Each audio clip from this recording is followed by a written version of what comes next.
everyone, and welcome to Photo Finds. I'm your host, Gavin Hatch, and this is our 50th episode that I've hosted of Photo Finds.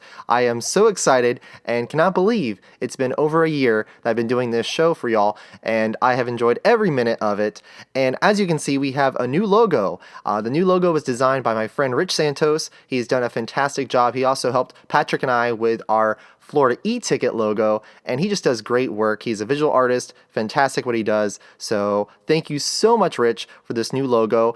This week we are over at SeaWorld Orlando, and there is a lot of stuff going on over there, so let's get right to it. It is the middle of spring break, so it was a very crowded day, and coming into the park, I spotted these two new A-frames I've never seen before. The first A-frame is actually placed where when you're walking out of the park, it is thanking the guests for visiting because it does help protect the wild animals worldwide, so they have that message there for you to see as you're leaving the park.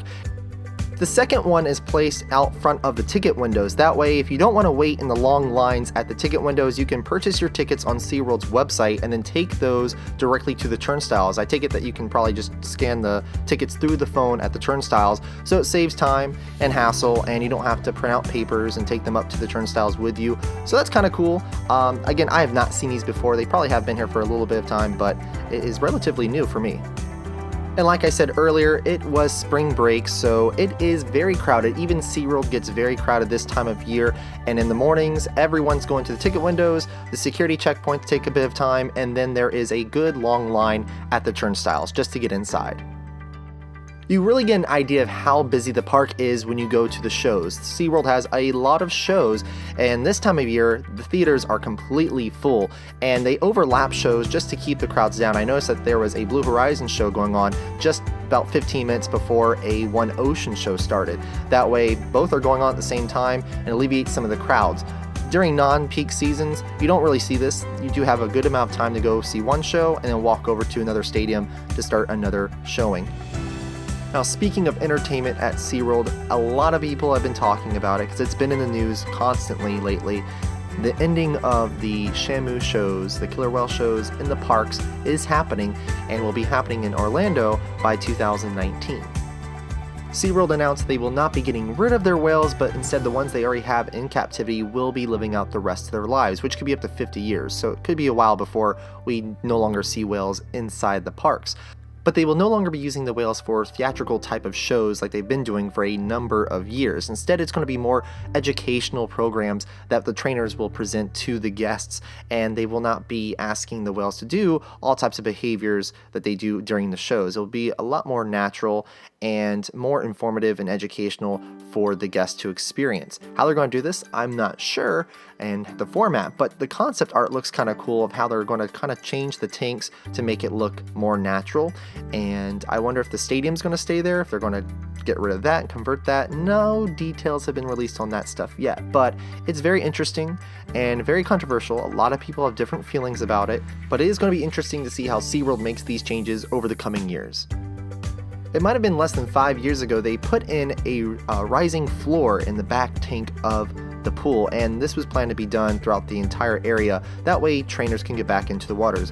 When it was decided that the trainers were no longer going to get back into the water with the whales, SeaWorld decided to go ahead and take the self-rising floor out of the tanks, and they did that earlier this year. About a month ago they were removed, and now you can see that they have gained another 5 feet of area to swim in, and this tank looks even larger, and it's really a cool place to go. In the mornings they are really active, and around 2 o'clock when they do the Dine with Shamu experience, that is a place to go if you want to get some great pictures and videos of the whales swimming around underwater, because they're right up there interacting with the trainers and showing off for those guests doing the Dine with Shamu experience in that pool area. So this is a really cool place to be at that time of day, and as you can see here, the whales are definitely getting their exercise, and they have more room to swim around now with that rising floor removed. Currently, the restrooms at Shamu Stadium are being refurbished, so they have these bathroom trailers set up right in front of the stadium. It's kind of awkward, but they are there if you have to go. Also, right outside Shamu Stadium, we have Topher. As you can see, he was running around and getting ready to go see the show at noon. So the entrance of Shark Wreck Reef, which is the area you'll enter through to get to the Mako roller coaster, which is opening up very soon, is taking shape, and it is coming together. It's going to be a whole new themed area using the existing buildings that are already there. They're just going to put new facades and new decor, lighting effects, and all kinds of cool stuff to make it really look like you're in a sunken ship in the bottom of the sea. It's kind of cool. It's coming together. It's not completely done yet, but we're getting to see more and more added almost every day. Originally, and even if you look in the concept art, you can see that this area was going to be referred to as Shark's Realm, but they suddenly changed the name, so now it's going to be just Shark's Wreck Reef, and I like both of them, so I'm not picky with either one, but it looks cool, and it's interesting how they made that name change, but I love how they're going to be using the existing buildings and everything here and just tie it all into the coaster. So it's a great idea, also probably cheap for them, and it's coming together. It's going to be finished hopefully this summer. What I'd like to see be done is the inside of Shark's Encounter. That is a really cool thing, but it's kind of outdated as you walk through. It feels like more like a museum instead of a theme park experience. So I'd like to see them go in and completely renovate that indoor area and really theme it into the sunken ship and the Shark's Wreck Reef area and really theme it to the attraction. And as you can see here, the entire track of Mako has been complete and it is huge. It really comes close to the guests walking on the sidewalks as well. That was something that we noticed when we came through here and we're filming this. It's so close to guest areas and it's just going to make you want to ride it because it's going to be flying right over your head at high speeds. So very exciting, the tallest roller coaster in Orlando, and again opening up this summer, hopefully sooner than that, but it's going to be a really intense roller coaster with lots of airtime.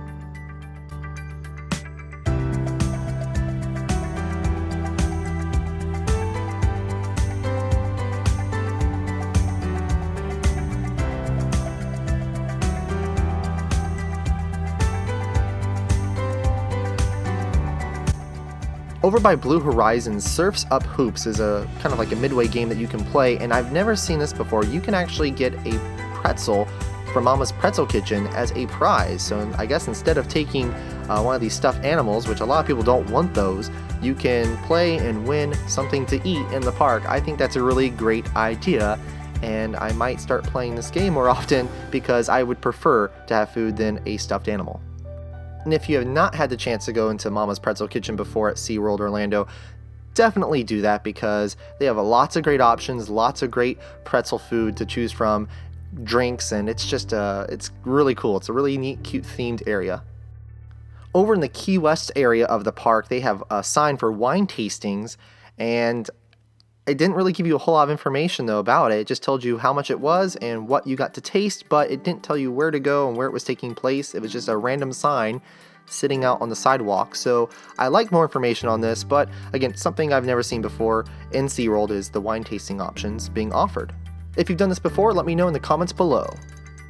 In the front of the park, there are advertisements for Viva La Musica going on. Now, that is the Latin music and food festival that they have that is great for the entire family, and that happens on Saturdays. It's happening on April 16th, the 23rd, and then also May 7th and May 14th. So there's only 4 dates for Viva La Musica, but as you can see here, they're already getting set up for it across the lake. They have all these booths for the events turned over, so it is themed for Viva La Musica, and they have 2 stages set up for the event as well. I've never been to it, so I might go to it this year. But overall, it was a really nice day at SeaWorld, even though it is crowded, it is warm, and the rain has been here and there because it's spring break, but what are you going to do? If you have visited Orlando this season for spring break, go ahead and comment below. I would really like to see how your vacation was, what your favorite part was, and if you went to SeaWorld, tell me what your favorite part about SeaWorld was. So comment below, I'd really like to hear from you, and of course, give this video a thumbs up while you're down there.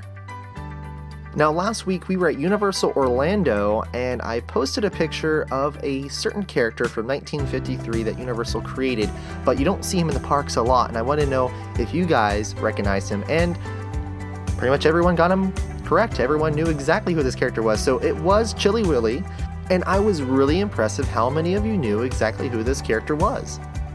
Chilly Willy was created in 1953 by Paul J. Smith, and he was the second most popular character at Universal behind Woody Woodpecker. He appeared in more than 50 theatrical shorts, and that was produced from 1953 to 1972. And some of you may not know this, but Chili Willy actually has a very big fondness for pancakes. So thanks again, you guys, for the comments in last week's video. Now, since we're at SeaWorld Orlando this week, I thought we would do a SeaWorld themed trivia question. Now, in 1983, there was a film that was produced here and filmed at SeaWorld Orlando. If you know which film in 1983 was filmed here, comment below. And again, I will feature you in next week's episode. Well, that will do it for the 50th episode of Photo Finds I've completed for you guys. I have had so much fun, and I know that there are a lot of you that have been watching every single episode every week and really love to comment and message me, and I appreciate it. Again, I read every message, every comment. I really appreciate it. If you guys share this video, if you give us a thumbs up, it really helps, and I enjoy doing this a lot. So thank you so much for your support and really liking what I provide for you guys. Until next week, make sure you subscribe to Attractions Magazine, and always make sure that you get out, have fun, and enjoy the parks.